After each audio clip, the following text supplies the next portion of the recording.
আসসালামু আলাইকুম রহমতুল্লাহ। প্রিয় বন্ধুগণ, গুড়ি গুড়ি বৃষ্টি হচ্ছে, এর মধ্যেই বাগানে আসতে হলো। এই যে দেখেন, আল্লাহ সুবহানাহু ওয়া তাআলা বাগানে কি পরিমাণে লেবু দিয়েছে। এই লেবুর ভারে গাছটা একদম মাটিতে হেলে পড়েছিল। এই যে গোড়া মাত্র সোজা করলাম এটা বাঁশের সাপোর্ট দিয়ে। রাতে বৃষ্টির সাথে হালকা ঝড়ও হয়ে গিয়েছে। লেবুর ভারে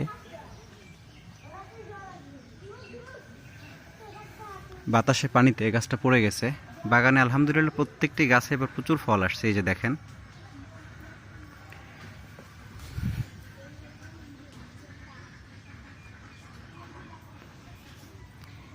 আমি গাছের নিচে বসে আছি, গাছগুলো বেশ বড় হয়ে গিয়েছে এবং লেবুগুলো এভাবেই ঝুলে ঝুলে থাকে।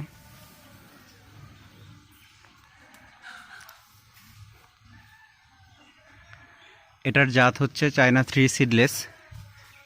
ভেতরে কোনো বীজ নেই এবং লেবুটা 12 মাস ধরে।